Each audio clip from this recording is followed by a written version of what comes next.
So welcome everyone to our seventh and final Power to the People webinar. Tonight's webinar is The Power of the Criminal Justice System with Professor Hernandez Stroud. My name is Mark Gage. I'm the Director of Publishing for the Center for Civic Education, and I'll be serving as the facilitator of this event. The webinar will last about an hour and a half until 9 p.m. Eastern. If you have any questions, feel free to put them in the Q&A and we'll get to as many as possible. You can also put them in the chat. As a reminder, this webinar is being recorded. Our sponsors of Power to the People are the Center for Civic Education, Kansas State University, the Johnson County First Amendment Foundation, and the Indiana Bar Foundation. Thank you so much to our sponsors. We could not have this 7-part series without you. So thank you so much for showing your civic virtue and allowing us to hold this series of webinars, which has benefited our teachers quite a lot. And our moderators for tonight's event are Robert S. Lemming, Director of We the People programs for the Center for Civic Education, and Thomas Vance, Director of the Center for Social Studies Education at Kansas State University. And with that, I will turn it over to Bob Lemming, who will have a few words to say before we continue. Bob. Well, welcome everybody. Thanks, Mark. I'm really looking forward to tonight's presentation. Some of you know that within my lifetime, I had an opportunity to teach in jails and prisons for 20 years while I was in graduate school and teaching. In fact, the background behind me is the Golden Grove Correctional Facility in St. Croix in the Virgin Islands, where I taught for a year there. But I was reminded today of a experience I had with jury duty in California, where I was called, and I was actually the 12th person called up for a possible jury selection. And the judge says to me, I understand that you have experience teaching in jails and prisons for 20 years. And I said, yes, sir. And yes, Your Honor. And then the prosecutor, because at that point it was a voir dire process, and wanted to ask me a question and said, Mr. Lemming, what did you learn in your 20 years teaching in jails and prisons? Now, I had the other 11 members of the jury, the 38 people who were potential jurors, the prosecutor, the defense counsel, and the judge staring at me. And I hoped I would say something profound. I had two answers in my head, and both were true. And what I didn't say was, well, from my experience, most inmates, if not all, are guilty, or are guilty of something if they're incarcerated. What I did say was, from my experience, most inmates, if not all, are not aliens. They're not a different species. They're just like you and me, except they made some bad choices and they got caught. Well, that answer didn't go well with the prosecutor, who then dumped me from the jury. And I was able to then the next day fly to Hawaii on the invitation of Justice Stephen Levinson to speak on the justice system in Hawaii. So I've had lots of experiences with jails and prisons. I find this whole topic very fascinating. So with that, I want to turn it over to Tommy real quickly, and then we'll get on to Hernandez. Thanks so much, Bob. When I was a kid, I made some of those same mistakes, and I also got caught. But I'll save those stories for another time. I just want to thank all of our participants. You know, we've done, this is our 7th one.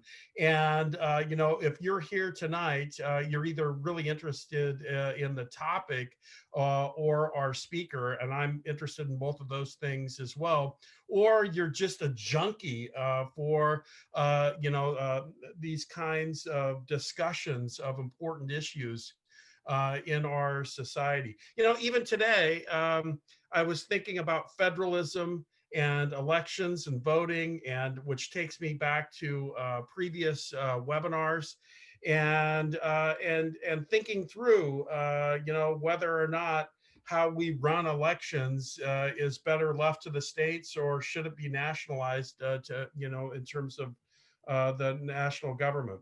And and so a lot of these topics, I think, intersect, and I'm looking forward to finding some intersections with criminal justice reform. So, Hernandez, thanks so much for coming. Participants, thanks so much. And let's end on a high note. Absolutely. And now let me go ahead and introduce Hernandez Stroud, our scholar. Professor Hernandez Stroud is counsel for the Justice Program of the Brennan Center for Justice at NYU School of Law. His areas of expertise include mass incarceration, constitutional law, and criminal procedure. He is also an affiliated fellow at Yale Law School. A first-generation college graduate from Alabama, he received his JD from Washington and Lee University School of Law, his master's degree from the University of Pennsylvania, and his undergraduate degree from the University of Alabama at Birmingham, where he was president of the Student Government Association. He clerked for the Honorable O. Roger E. Thompson of the United States Court of Appeals for the First Circuit and the Honorable Madeline Hughes Heikkila of the United States District Court for the Northern District of Alabama. Before joining the Brennan Center, he served as the inaugural Robert F. Drennan Visiting Assistant Professor of Law at Boston College Law School, where he taught and wrote on constitutional law, education, and citizenship. Welcome, Professor Stroud, and we look forward to hearing your words today. You may begin whenever you're ready. Thank you so much. Good evening, everyone.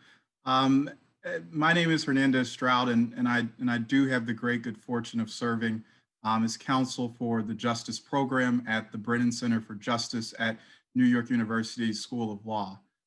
In that capacity, I work in pursuit of the program's aim to eliminate mass incarceration in the United States.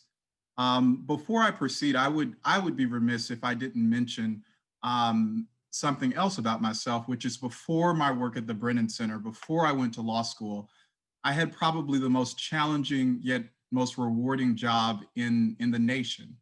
And that was as a school teacher. And like many of you, I actually taught civics to high schoolers in a public school in West Philadelphia. And so I've crafted this talk this evening with all of you in mind.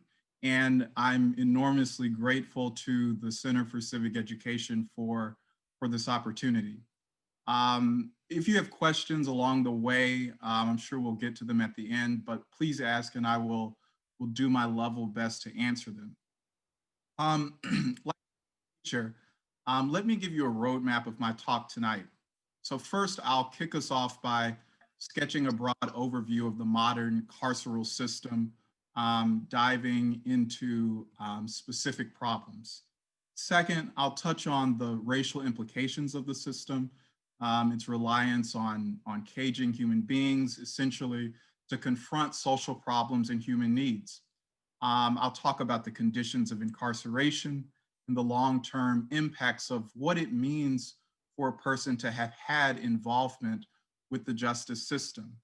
And finally, third, I'll review key pieces of criminal justice legislation that have shaped the system today, as well as proposals that could continue to shape the system into the future. So I guess on that note, let's just get started. I want to begin with some questions.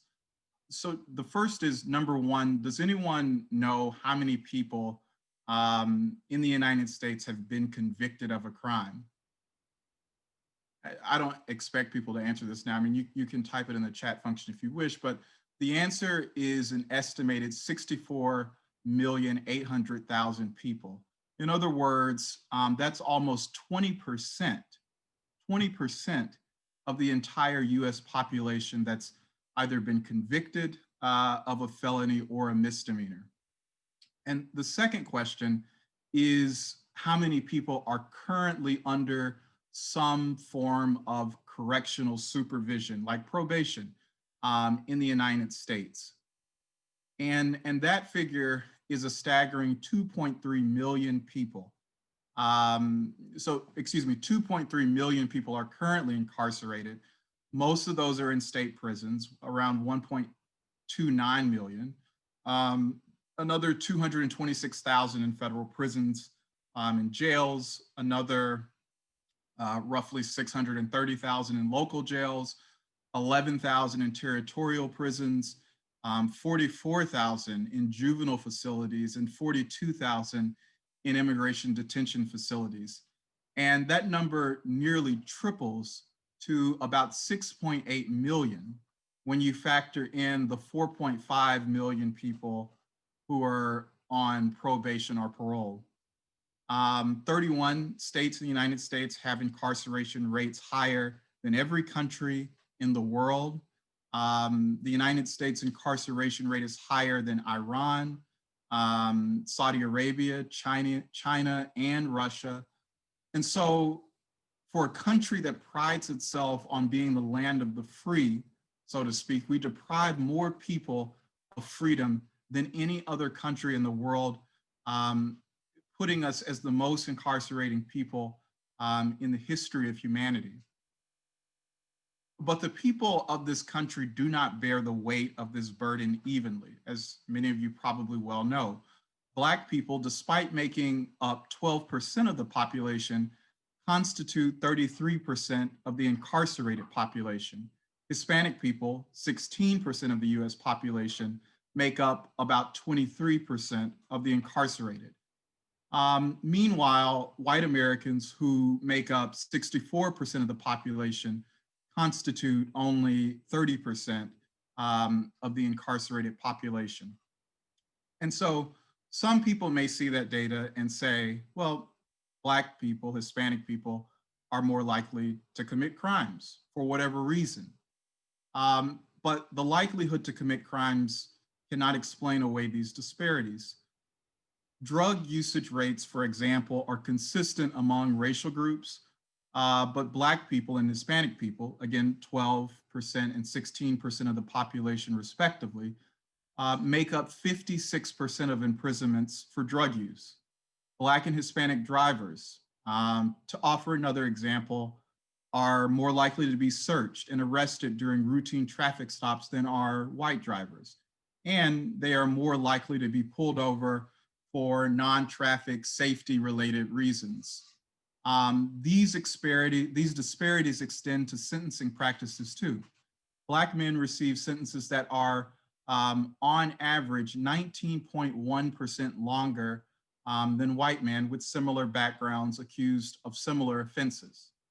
Time and again, put otherwise, evidence shows that our justice system disproportionately punishes Black and brown people, especially Black and brown people from low-income communities.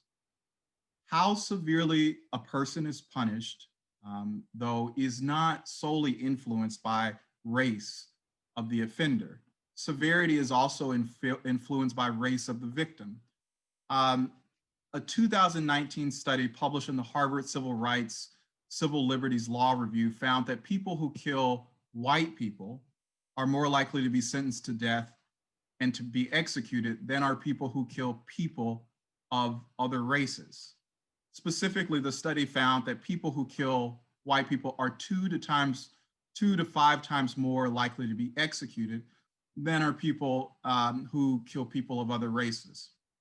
So what the devastating and obvious upshot of this evidence bears is that our American punishment system values white lives over Black and brown lives. And our society punishes Black and brown people more severely and punishes those who harm white people more severely. The systemic racism and coercive classism evident in the United States criminal legal system intersects with numerous societal shortcomings. Beginning in the 1960s, US policymakers and institutions have intensified carceral measures like prosecution and incarceration as the uniform response to addressing social inequality by punishing the communities that are most marginalized by it. One such problem is homelessness and poverty. Cities throughout the United States have passed a variety of laws serving to effectively criminalize the conditions of being impoverished, and being homeless. 34% of US cities impose a citywide ban on camping in public. 18% of cities have bans on sleeping in public. 24% have bans on begging in public. 33% have prohibitions against loitering. 53% prohibit sitting or lying down in certain public spaces. 43% prohibit sleeping in vehicles, and 9% prohibit sharing food with homeless people.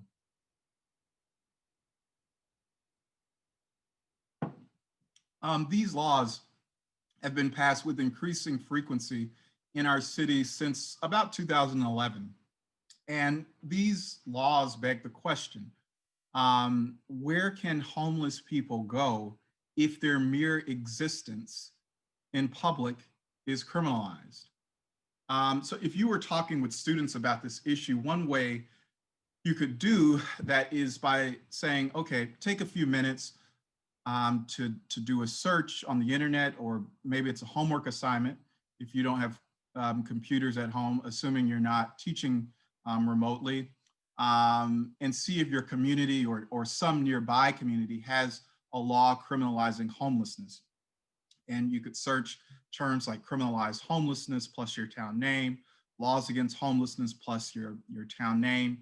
And I'm sure that if someone finds something shocking in their search, good or bad, you could encourage them to include that information in the legislation that they discovered, and that I think would be of interest to them.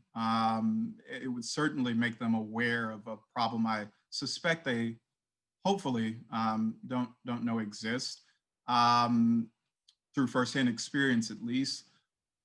So these policies, which are supposedly enacted to beautify neighborhoods and communities and to increase public safety, do nothing to confront homelessness and wind up costing a great deal of money, not to mention are arguably constitutionally infirm under various Supreme Court precedents holding unconstitutional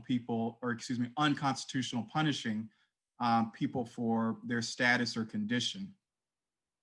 A study in Utah found that the average cost of emergency room visits and jail stays for a homeless person is around $16,000, while the annual cost of providing an apartment and a social worker is about $11,000, a $5,500 savings. Another study found that providing chronically homeless people with housing and a caseworker would save taxpayers $149 million through reducing law enforcement and medical costs over the course of a decade.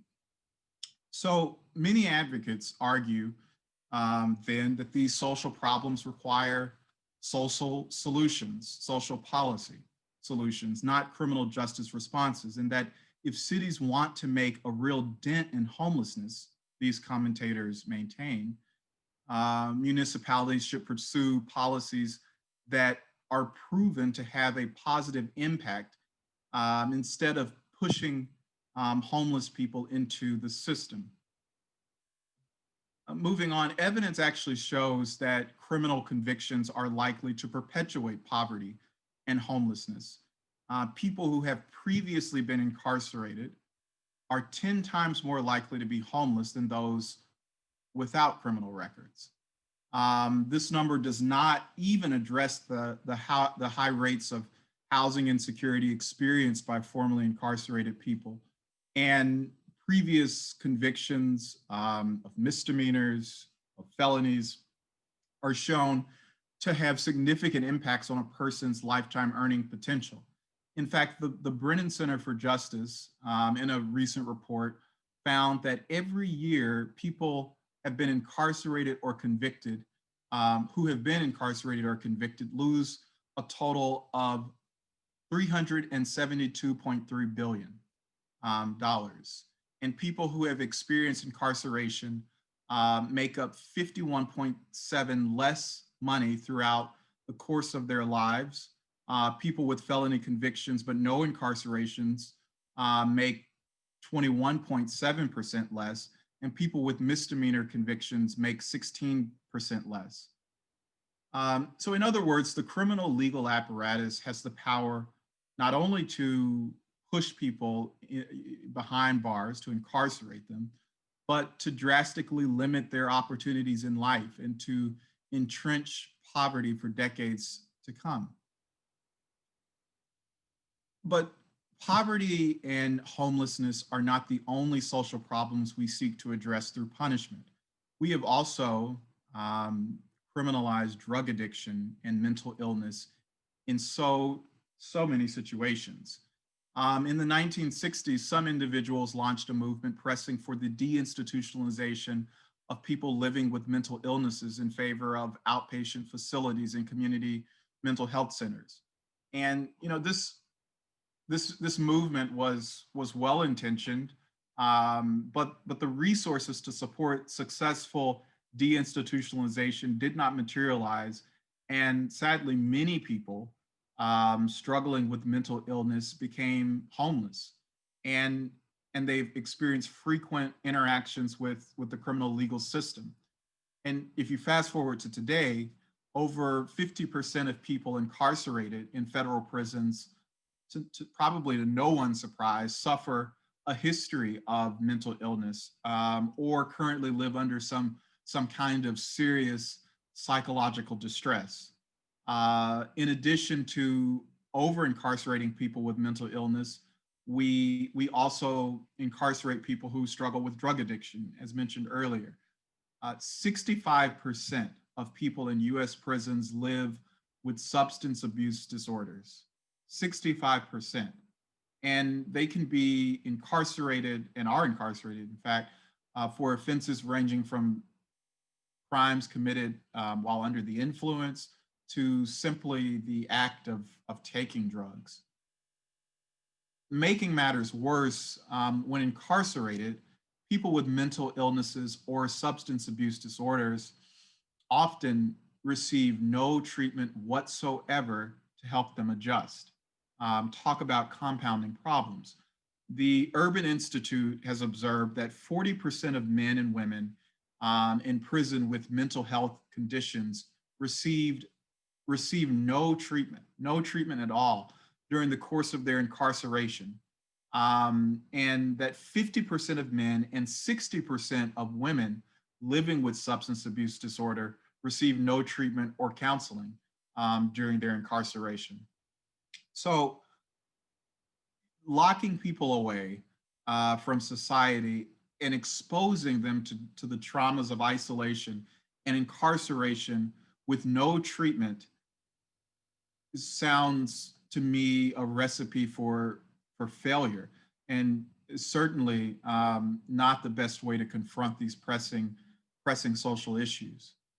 So the data I just shared with you all paints, I think, a rather concerning picture.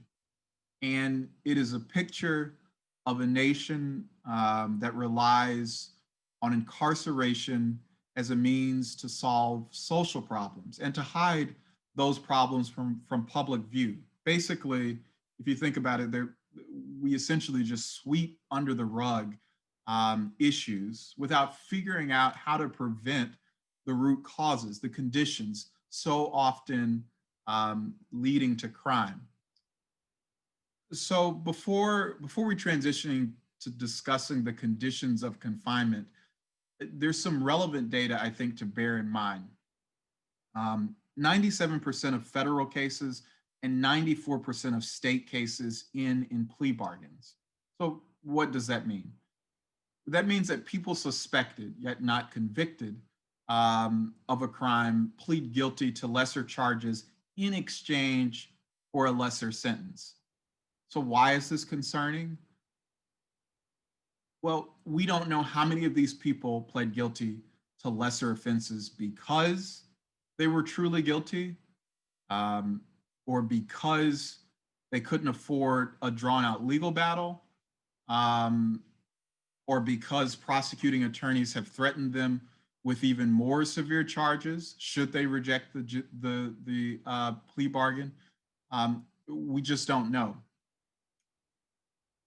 In the year prior to incarceration, men earn an average of $19,650, and women earn an average of $13,890, while non-incarcerated men of similar age earn $41,250, and for women, the figure is around 23,000 of similar demographics.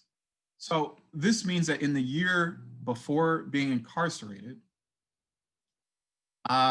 imprisoned men make about $52,000 less than men who will not be incarcerated, and incarcerated women made 42% less than women who will not be incarcerated.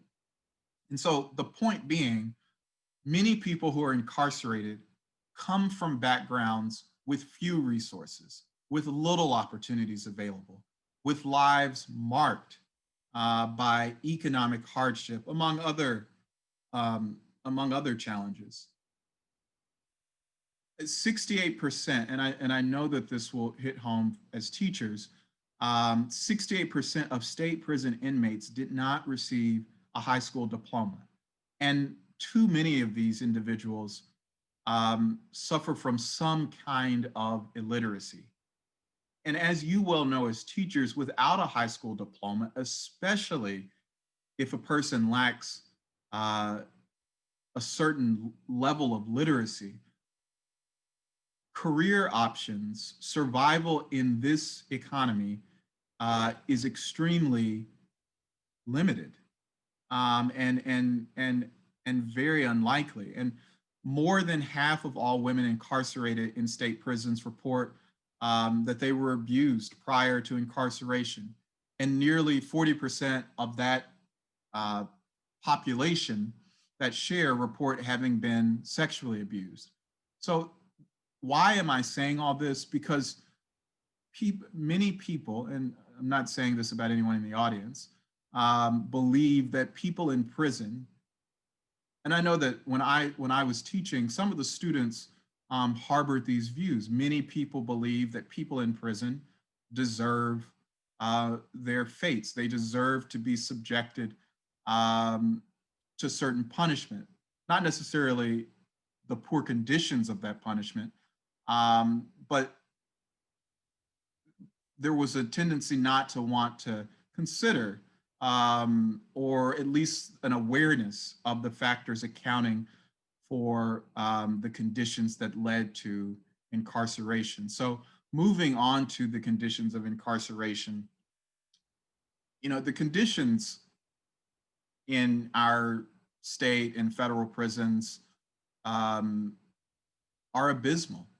In one Mississippi facility, inmates reported failed plumbing, black water in sinks, weeks without functional electricity, and roaches in areas where food is prepared. And before you think, well, maybe that's just Mississippi, that's just not the case. The Prison Policy Institute has found that at least 13 states in the hottest regions of the country lack universal air conditioning in their prisons. Think about that, being trapped in boiling hot cells with poor ventilation in Louisiana, Texas. I'm actually from Alabama. In the August summer heat, that sounds unbearable. And in fact, it has killed people. In Texas, 10 people in prisons died of heat-related illnesses in 1 month in 2011. And the conditions of solitary confinement paint even a bleaker picture. When a person is sent to solitary, they're locked away in a room for 22 to 24 hours a day. No meaningful human interaction, no TV, no music, no internet to provide mental stimulation, and oftentimes no guarantee of when they will get out. In the United States, we hold over 61,000 people in prolonged isolation, meaning complete isolation for 22 or 23 hours a day for more than 15 days. According to the United Nations, Hernandez, Yes. I would add that when I saw solitary confinement, the lights were on all the time. So sleeping was an issue. Right. Yeah, that's a big problem. I mean, the sort of mental toll that that it takes on someone in solitary is just unbearable. And you know, the United Nations says that isolation for more than 15 days, they say that that's torture because of its horrible impacts on mental health and physical health. And if, if the lights are on, you can't sleep for, 22, 23 hours a day. That does not sound healthy at all. And it sounds like it could drive someone insane, given all the other problems. In the United States, 77% of people in solitary confinement are held there longer than 1 month, and about 9.1% are there for more than 3 years. And what comes to mind is the story of Khalif Browder, who many of you may be aware, but was held in solitary for 2 of his 3 years at Rikers Island, even though he had been convicted of no crime, but was too poor to post bail. And after he had completed, or after he was released, he experienced significant mental problems that led to his eventual suicide. And a lot of those problems, no doubt, were formed or exacerbated, certainly, by being in solitary confinement for those 2 years. And I just want to add, despite never having been convicted of a crime, that his example has become a rallying cry for so many problems of the conditions of confinement. As if all that weren't bad enough, many people in confinement, like Khalif Browder, are there for nonviolent, are nonviolent and pose no immediate threat to themselves or to others. So it begs the question, well, why are they there if there's not a good rationale behind it? Not only are many prison facilities in various states of disrepair, but even the land on which the prisons sit is oftentimes unsafe. Prisons in the United States are often located near environmental hazards, and prison zip codes have been shown to have higher toxic release inventory emission levels than non-prison zip codes in states like Oklahoma. And the conditions in prisons are exacerbated by overcrowding, which I'll get to COVID in a second, but even if COVID weren't a problem, overcrowding still poses significant challenges and problems. So our prison system operates at about 103.9% capacity. In other words, we literally do not have the room to incarcerate as many people as we do. And yet, we persist in giving people excessively long sentences for offenses that are often not, where there's no public danger or need to impose those sentences. Those sentences don't, in other words, those offenses don't require incarceration to against the typical rationales that would exist for why you'd need to put someone away from society. Overcrowding in carceral settings diminishes the quality of life, or excuse me, quality of services available to people, resulting in low quality health care. It exacerbates mental health problems. It increases rates of violence. And in 2011, in a case called Brown against Plata, the Supreme Court ruled that overcrowding in some cases constitutes cruel and unusual punishment due to its impacts on the health and well-being of people who are incarcerated. And all of this comes against the backdrop of 95% of people who are incarcerated, according to the Department of Justice, will one day return home. And so we should prioritize rehabilitation in carceral environments. But when prisons are at capacity or above capacity in most cases, resources are spread far too thin to adequately prepare inmates to re-enter society. Resources are so lacking that I think only about 30% of state prisons are able to provide college level courses for people, and those courses only serve 6% of incarcerated people nationwide. Of course, that's against the backdrop of the education that we earlier talked about that most people in prison come into prison with. Hernandez, Yes. sorry to interrupt. No, it's fine.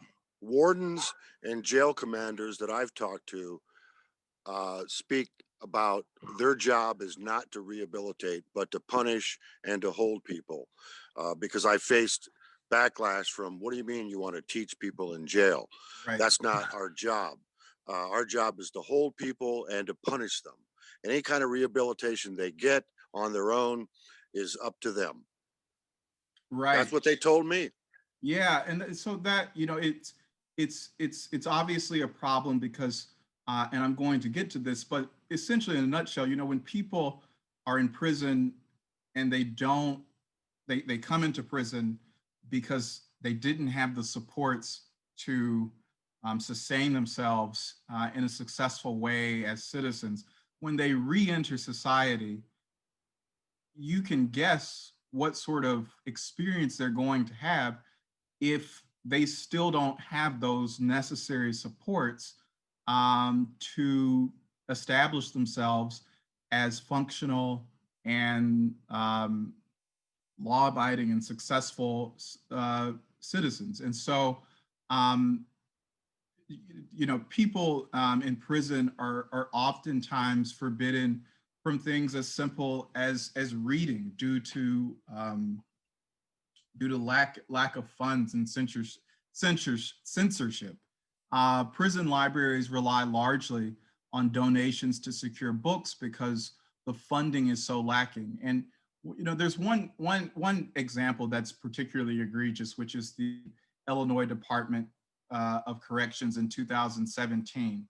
I would ask you to guess how much you thought that particular Department of Corrections spent on books in 2017, but I don't think anyone would get it right. They operate 28 facilities, and just bear in mind that the median school library budget is around $7,000.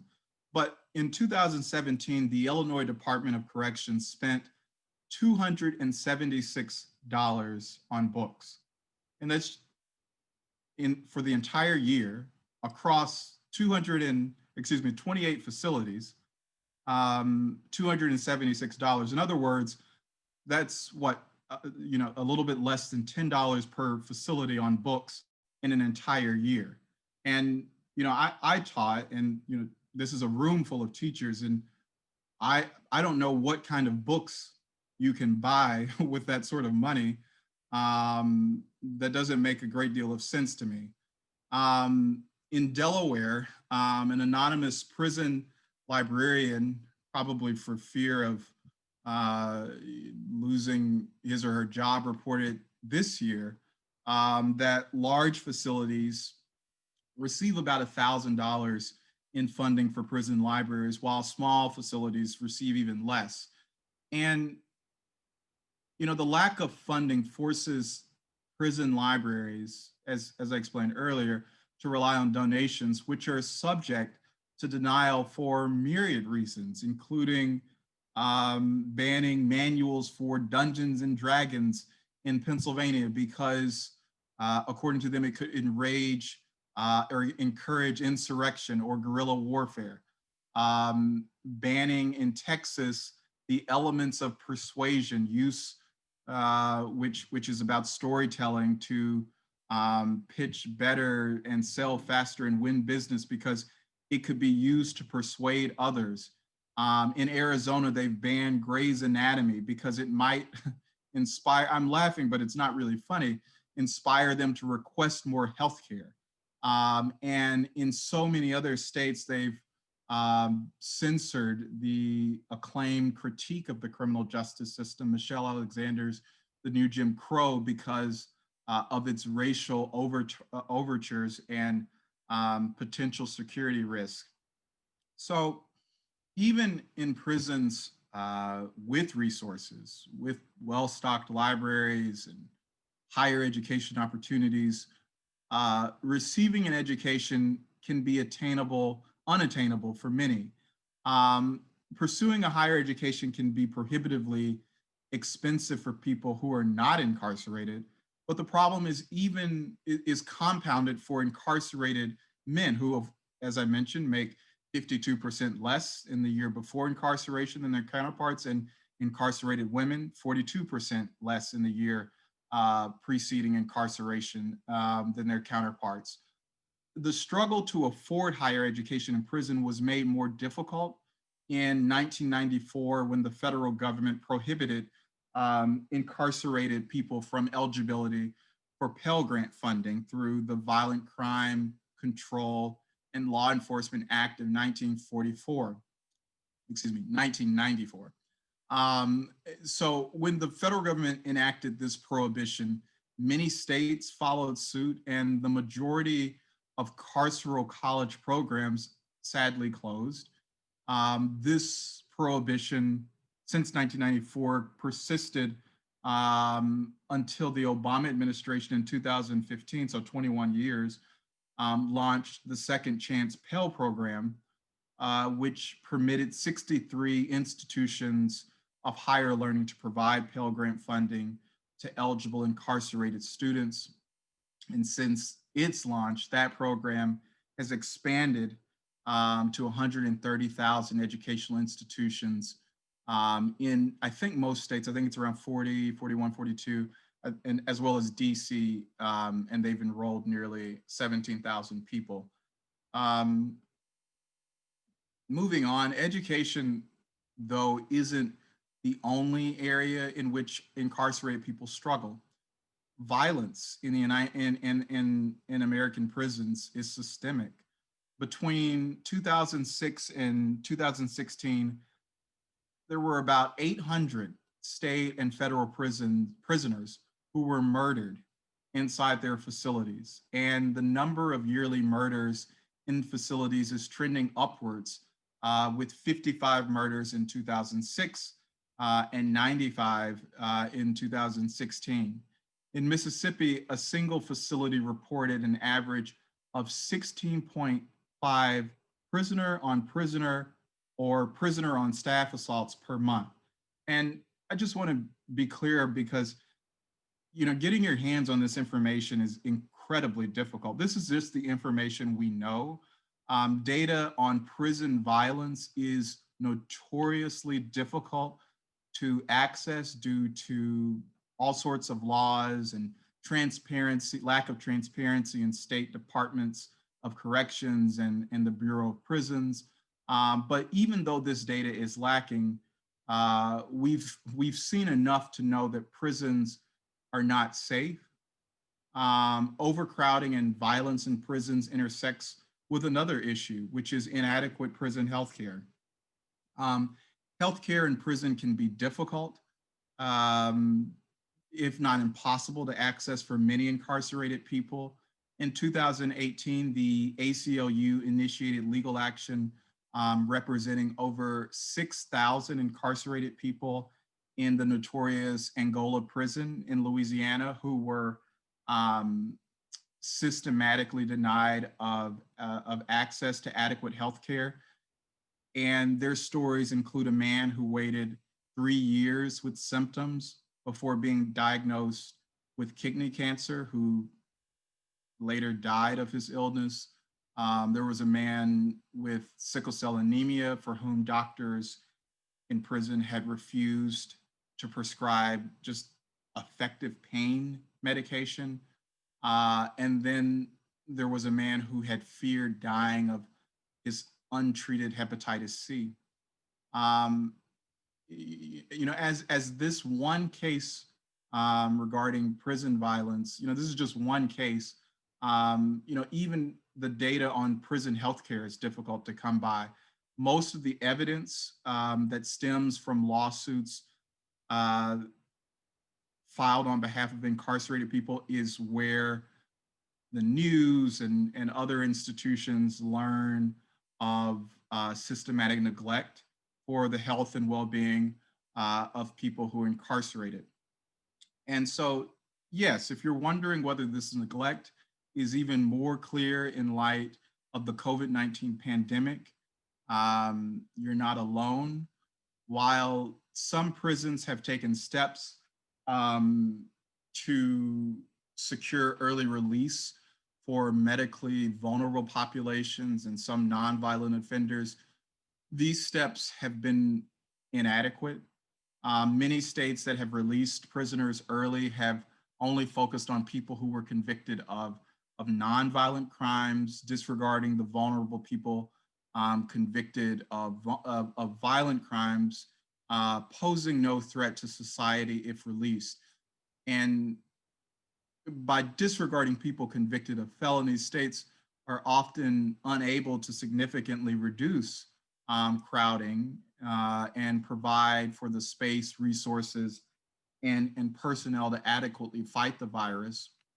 I think as of the end of September, at least around 140,000 people in prisons had been diagnosed with COVID-19. And I know that number has likely increased. Every state and the federal prison has had at least one prisoner diagnosed with COVID-19. 44 states and the federal system have over 100 people diagnosed, 23 of which have over 1,000 people diagnosed.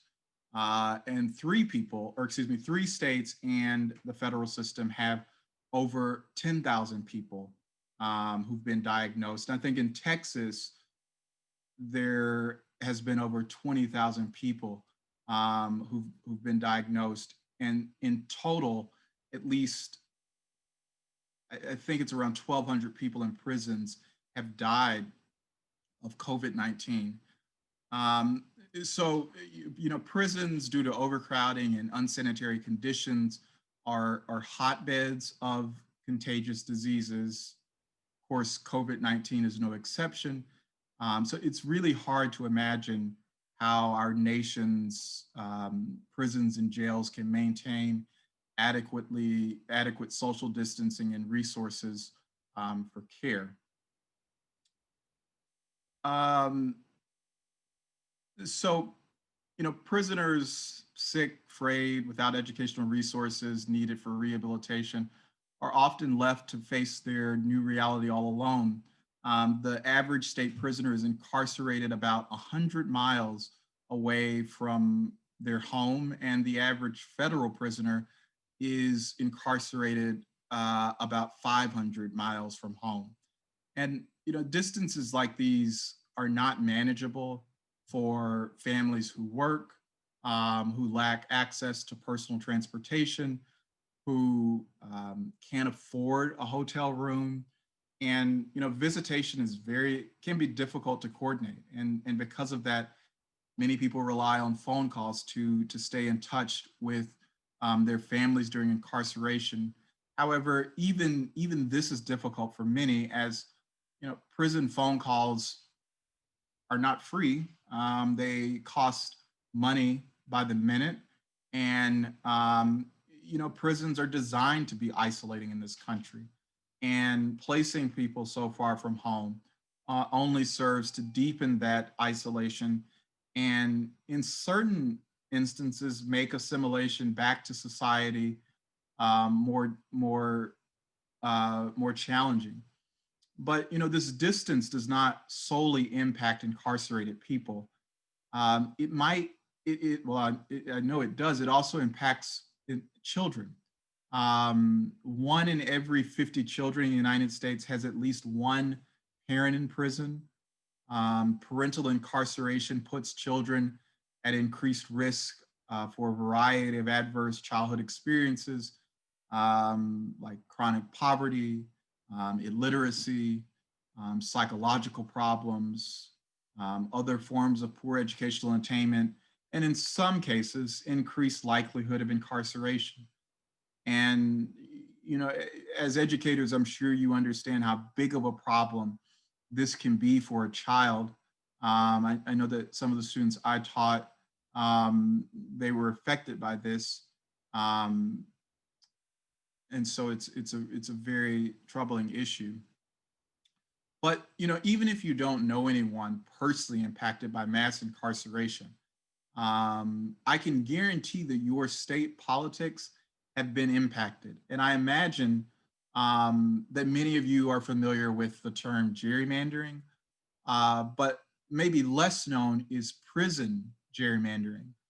So for those of you who don't know, prison gerrymandering it refers to how the Census Bureau counts people in prisons as members of the community in which the prison is located, instead of as members of the community in which they regularly live.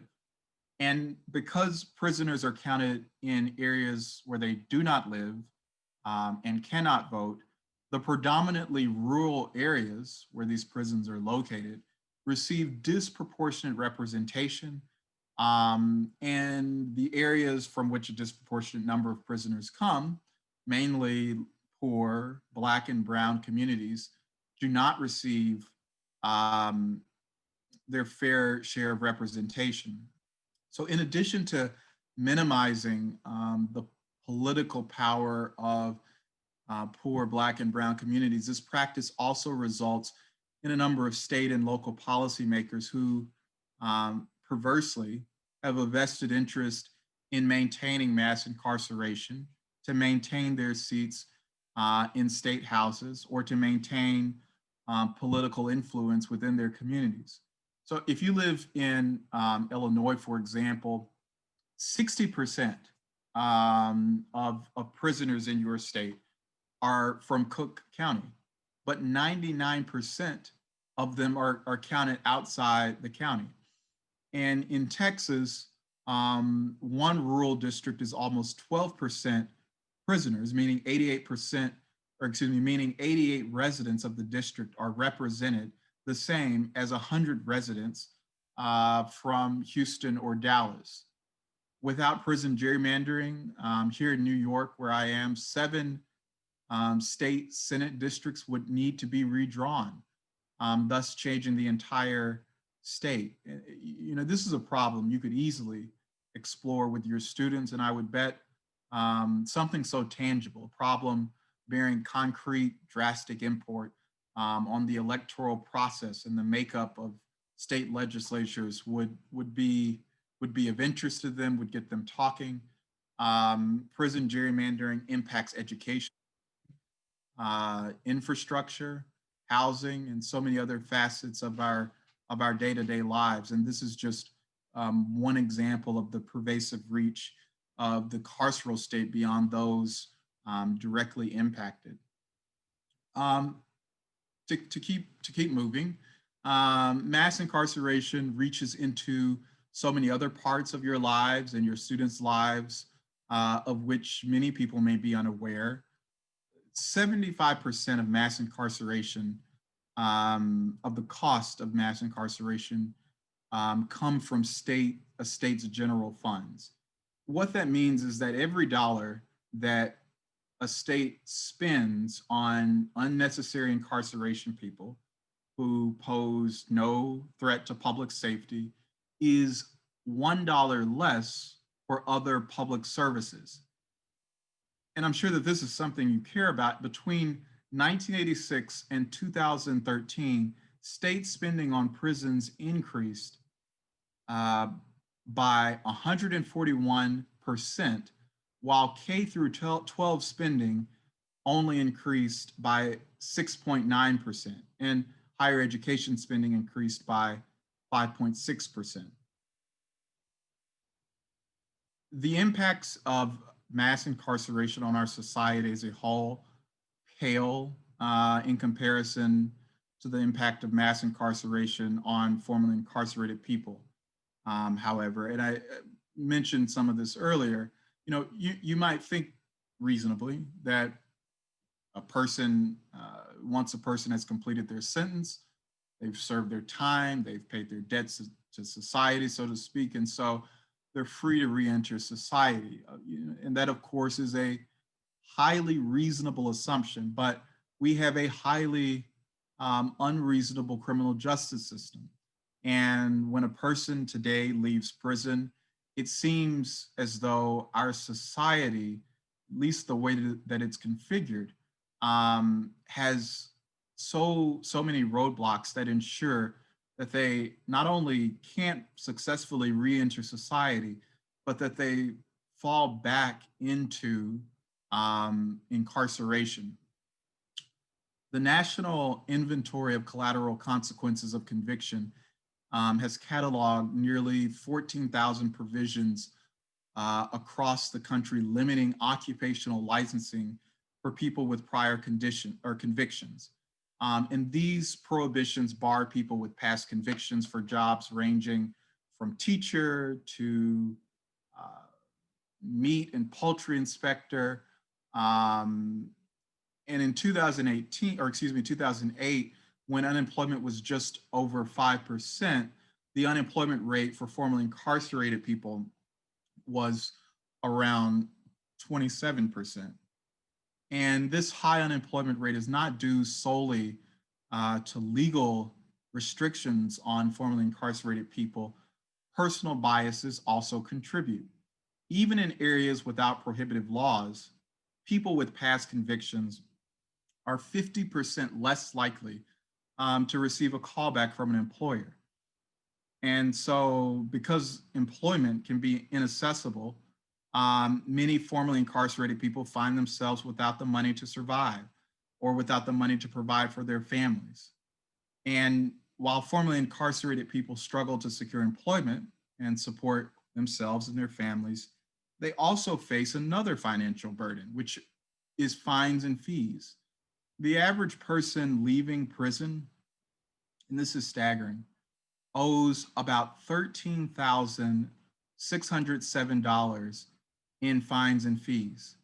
And at the Brennan Center, we found that judges rarely hold hearings to determine a person's ability to pay when imposing fines and fees. So, what are they looking at? I don't know. Often it's nothing, meaning, that massive financial burdens are placed on people with little to no ability to pay. That sounds like a problem. While the exact things that these fines and fees go to pay differs by jurisdiction, there are a few commonalities that can be seen in multiple areas across the country. And, I think this is another issue that your students might be interested in investigating, especially with respect to your particular locality, what fines and fees go towards paying. But in at least 43 states, indigent defendants must pay a fee for their public defender.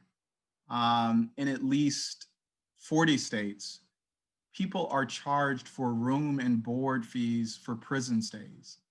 North Carolina charges a $600 fee if a prosecutor decides to test evidence in the state crime lab. In other words, you could be innocent. And if a prosecutor thinks that for whatever reason, there's some forensic evidence that needs to be tested, that falls on you to pay, even, again, if you're innocent. These fees and fines do not just sit stagnant waiting to be paid either. Wouldn't you know they accrue interest over time when they're not paid? So, in a country where 40% of people can't afford a $400 unexpected expense regardless of incarceration history, formerly incarcerated people who are again, disproportionately likely to come from low-income communities and make an average of 50% less than their counterparts, have very little hope of paying off their fines and fees. And that translates into billions of dollars in fines and fees that go paid every single year. And the impact of these fines and fees is disastrous. If you can't pay fines and fees, well, you face more jail time. You face license revocation, and in Florida, you face disenfranchisement. So these punishments of fees and fines carries with them these consequential burdens. If you can't, license revocation limits a person's mobility and eligibility to register for a variety of public services. If you're back in jail because you can't pay fines and fees, that's more loss of freedom, more job loss, potential loss of custody of children if you haven't already lost them.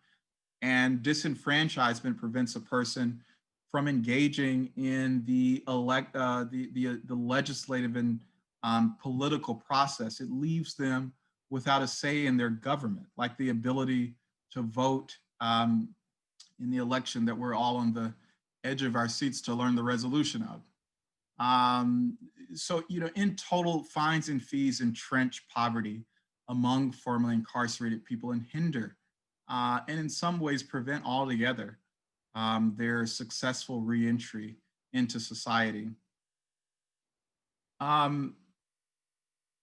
So while facing the difficulties of unemployment or underemployment and of paying off fines and fees, formerly incarcerated people must also work to secure housing for themselves and their families. And I mentioned this earlier, they're 10 times more likely to be houseless, to be homeless, than the general public. And making matters worse, 3 times as many formerly incarcerated people experience housing insecurity as do experience homelessness. The rates of homelessness and of housing security among formerly incarcerated people is attributable to a variety of factors. There are property owners, first of all, that turn away rental applicants that have past convictions. Even if a property owner accepts applicants with past convictions, affordable housing is severely lacking in many communities, thus pricing out many formerly incarcerated people and their families. Third, many features of renting present systemic barriers for formerly incarcerated people, security deposits, professional references. Homelessness can serve as an extremely isolating factor in a person's life, excluding them from a neighborhood community, destabilizing their daily life, removing access to things like running water and heat, and creating further stigma around association. And so, if you can see what I'm drawing, there are all these problems associated with incarceration. Once they've been pushed to the margins of society by laws and stigma, they stand to benefit greatly from changing laws. Unfortunately, despite the amount they stand to gain, they are often people who cannot vote for the policymakers or policies that would improve their situation. As of 2016, 6.1 million Americans with past convictions were prohibited from voting due to their criminal records. 21 states forbid people with felony convictions from voting after release until the end of their probation parole. And 11 states prohibit people with certain felony convictions from voting indefinitely. And so people with felony convictions, as is the case with many vulnerable populations, are at great risk to be harmed by bad legislation that they can do nothing about. They cannot vote for their legislators. This is another issue that, if I were teaching, I think my students would be quite interested and motivated to learn how past convictions can impact a person's life moving forward. So I want to transition. I hope so far that you've been able to get a better grasp of the full power of the criminal justice apparatus, impacting millions of people through incarceration and community supervision, impacting families, and indirectly impacting every single one of us through government spending and elections. And so the question is, how has our system failed so many people in so many ways? And I've elected to take two ways of answering this question. The first is by explaining a belief held among advocates and scholars about the intended functioning of the criminal justice system. And second, by going through legislation that has shaped the system as we see it today. And then I'll end after that. I've been talking for quite some time. So the first explanation is the criminal justice fails so many people, not because it is broken, but because the current system was designed to fail specific people. One well-known supporter of this belief is Michelle Alexander, author of The New Jim Crow. Alexander and so many others view the criminal justice system and mass incarceration as a massive system of racial and social control through which Black and brown people are funneled into second-class citizenship. To use the phrase that she popularized, mass incarceration in this perspective is like the old Jim Crow, the new Jim Crow, just an extension of past racist policies adapted with time to fit new cultural and legal norms while still maintaining the old system of racial oppression. And this argument points to the law and order rhetoric popularized on the national stage by Richard Nixon and still today used by some politicians as evidence for the claim. Law and order rhetoric is commonly understood as coded, racialized messaging, which is explained by Thomas and Mary Edsall in a book called Chain Reaction, The Impact of Race, Rights, and Taxes on American Politics. And this sort of messaging discusses the need for severe law enforcement action against thugs and criminals, super predators, rioters. But the terminology used is a thinly veiled allusion to the author's mind to low-income Black and brown people. And then another supporter of this perspective is Alec Karakasianis, who describes the entire American legal system as a tool of supporting white supremacy. In his book, Usual Cruelty, he describes how the criminal legal system is designed to dehumanize those who encounter the system through assigning inmate numbers, restricting the freedom of expression, and isolating them from their communities. He highlights how laws that are facially neutral so as to stand up to judicial scrutiny are oftentimes enforced with and enacted with great prejudice. Essentially, this perspective maintains that the criminal legal system was designed to function as a tool of white supremacy and of supremacy of the wealthy class, and that the system works exactly as it was intended to function. I want to keep going because I know we're running short on time. So, these perspectives are by no means universal. Many people argue that the justice system is broken and that reforms can repair what is broken.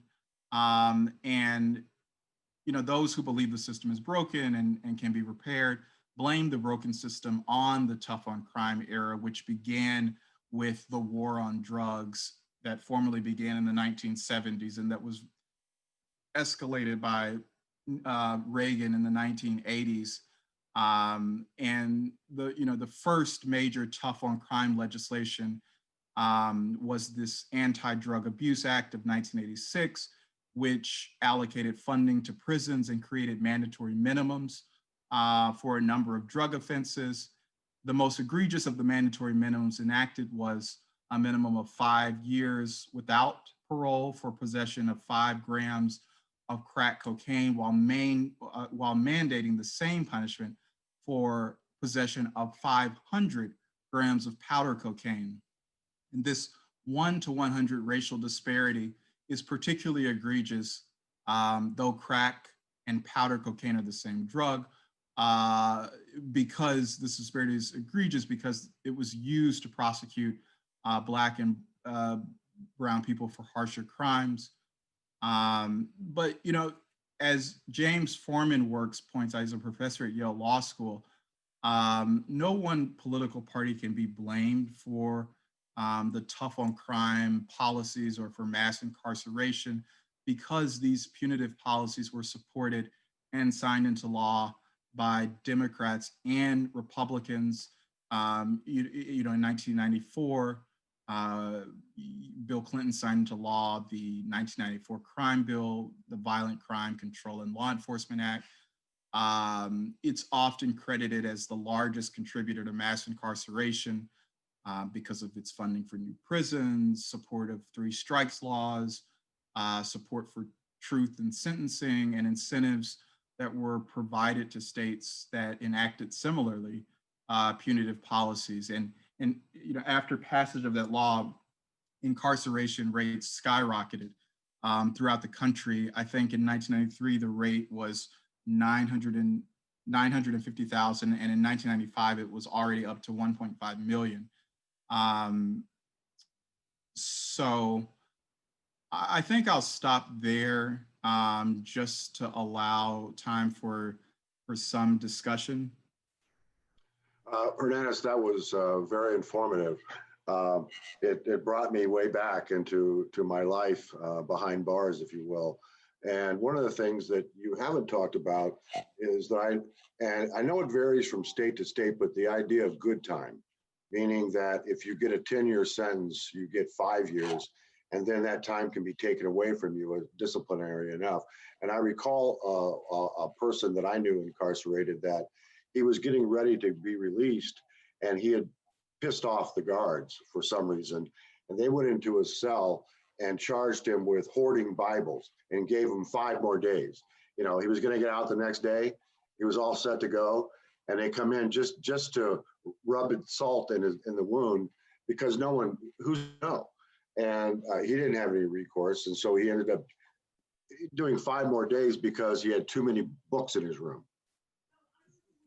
Those are abuses that occur on that side. The other thing is, you kind of got to it, but I was always under the impression that recidivism rates were about 75%, that this revolving door concept, that once you're in the system, 3/4 of you are likely to live out the system. And I would call it doing life on the installment plan. Yeah. You don't get a 25-year sentence or a life sentence, because most crime is not that.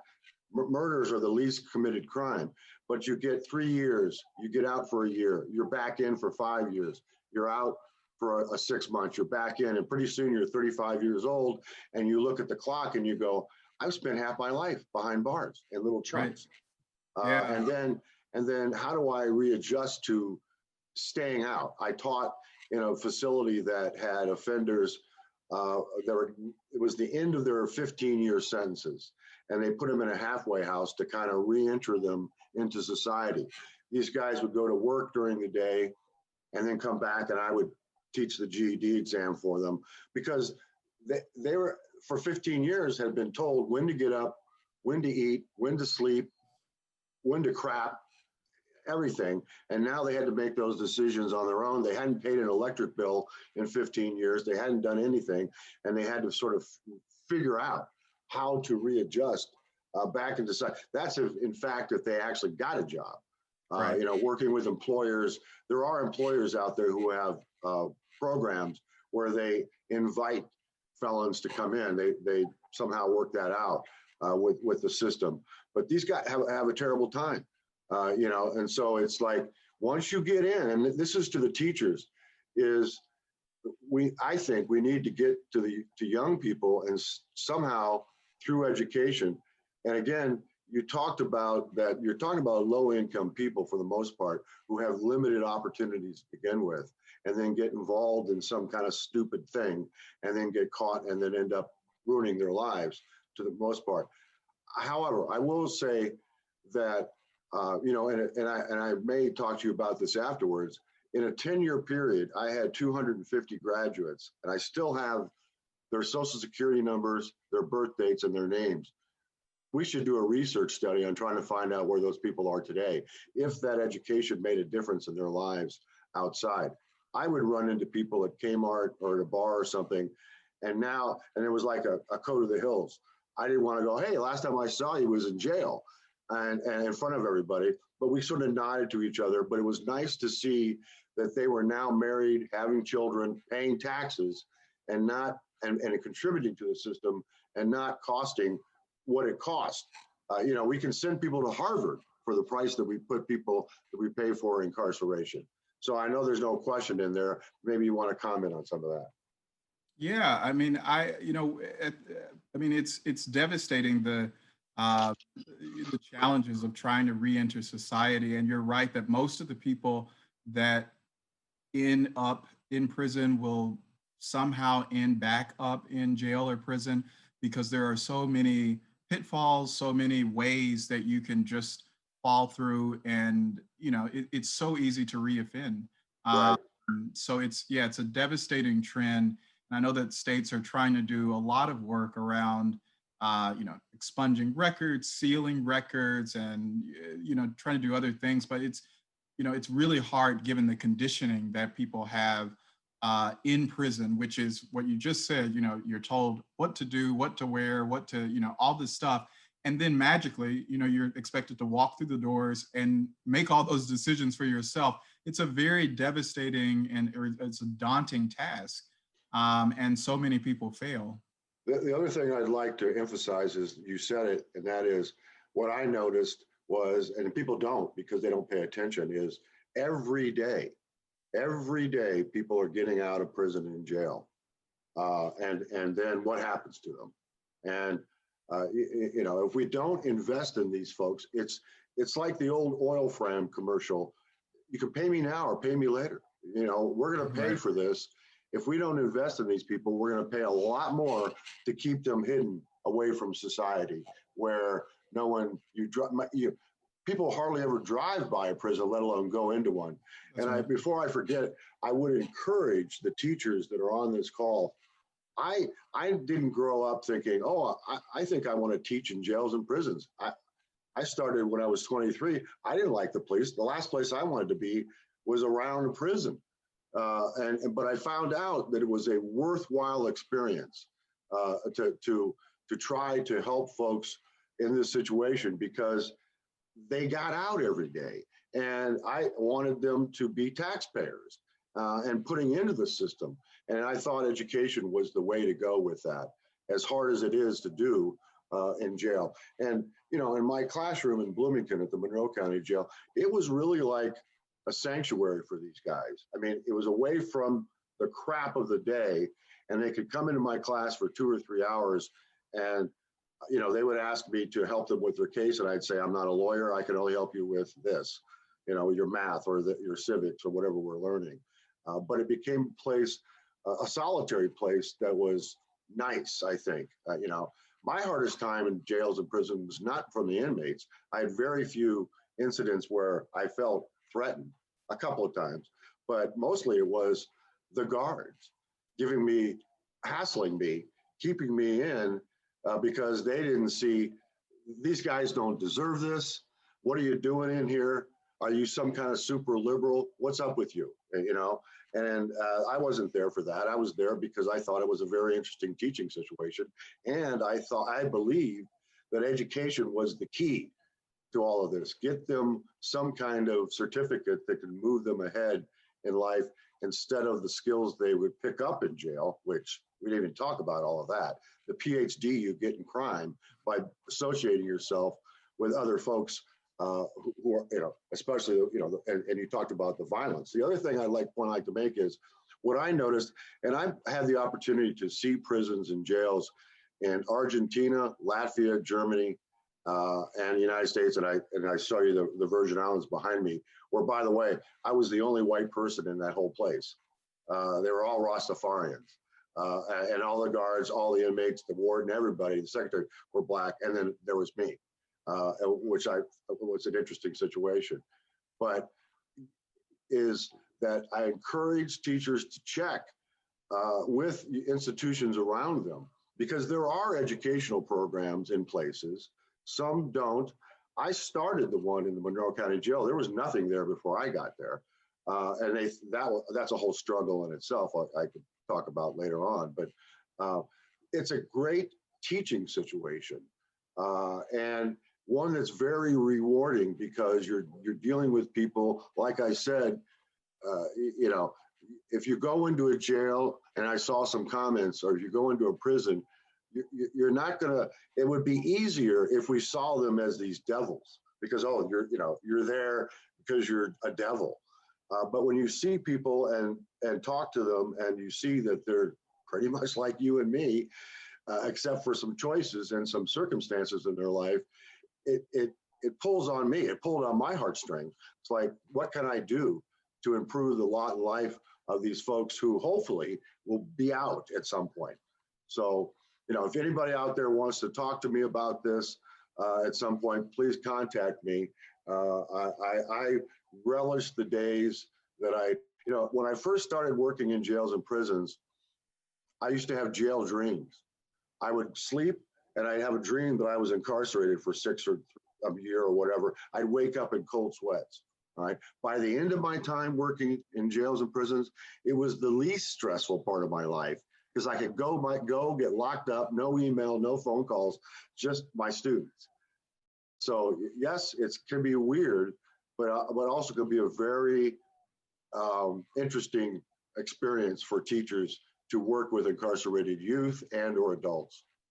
Hernandez, if I could switch gears and take you over. Thank you so much, Bobby, I know you have a ton of experience and lots of great ideas, but I want to ask what I think is a decent sort of philosophical question that would require some expertise here. And, as you were presenting, I was thinking, and you even said toward the end of your presentation, this is our criminal justice system is really an example of cultural failure. But more than just cultural failure, isn't it also an example of the failure of our system of government? And I know that I just ticked off everyone on the Zoom thing, but let me explain. Incarcerated people are maybe the most politically powerless people in our society, and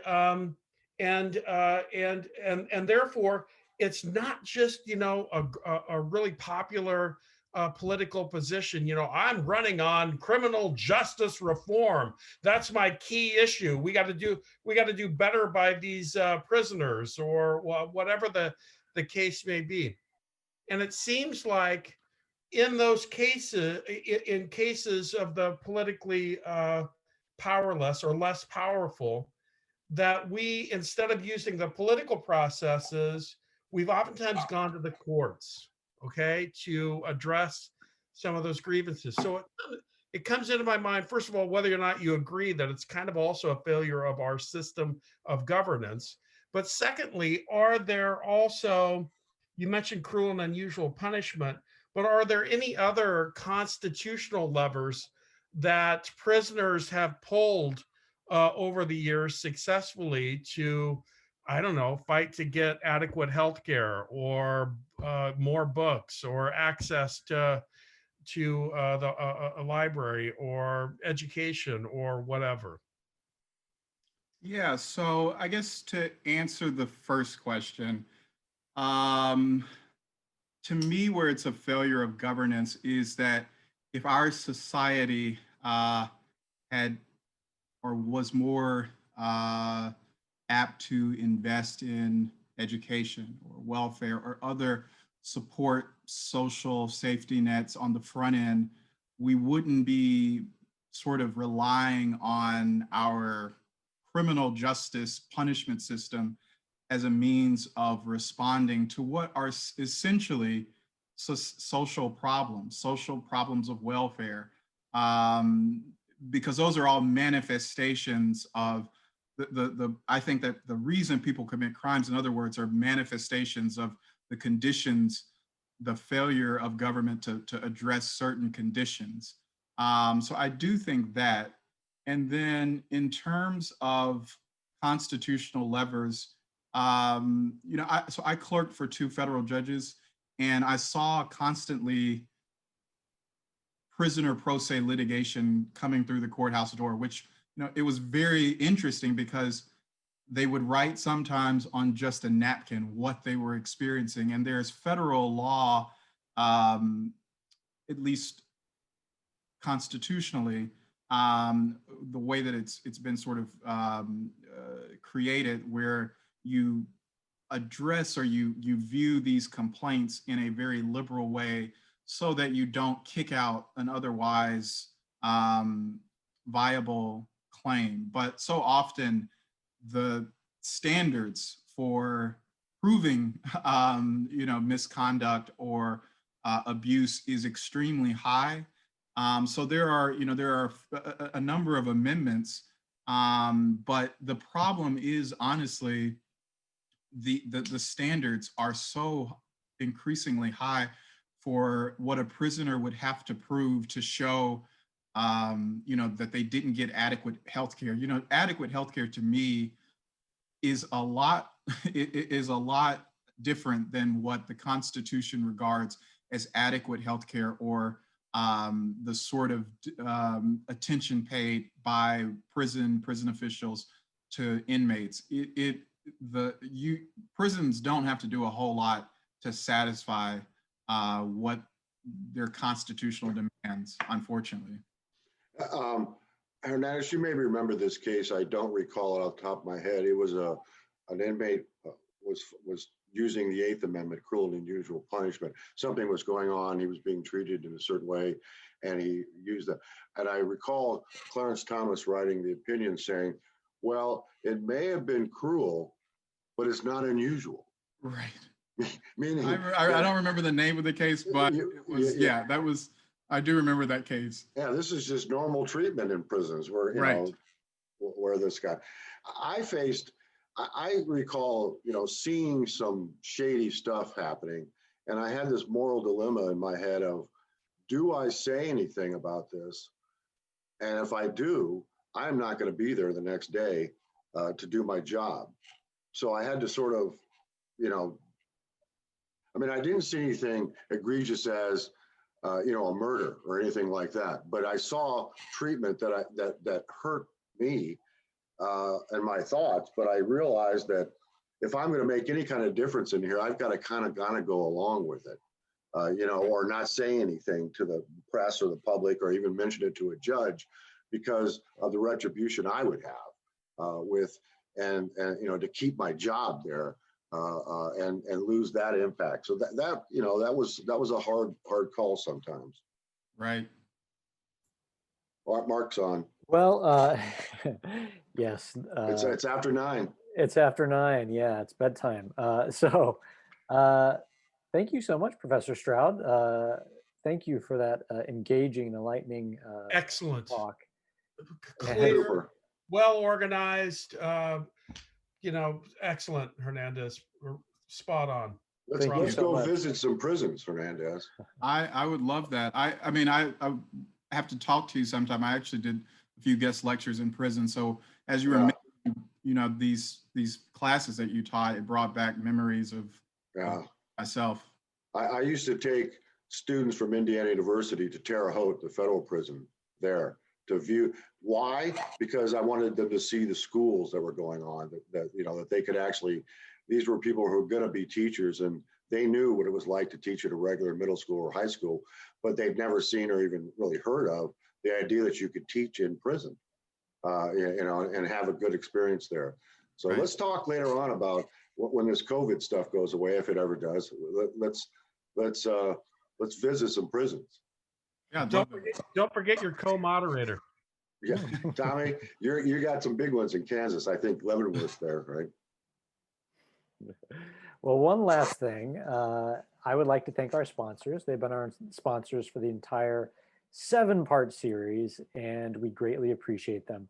The Center for Civic Education, Kansas State University, the Johnson County First Amendment Foundation, and the Indiana Bar Foundation. Thank you so much to all of you for joining us for this past 7-part series, and thank you to our sponsors especially. And then the next thing I want to talk about is, let's see, are you seeing my screen at the moment? Sorry, are you seeing my browser? No, we're just seeing the Power to the People sponsors. Okay, you're not. Okay, I didn't think that was working, but 1 second. I'm just, okay, now it came up. All right, you might recognize this gentleman right here. This is the Power to the People homepage, and this is where the video is going to appear tomorrow.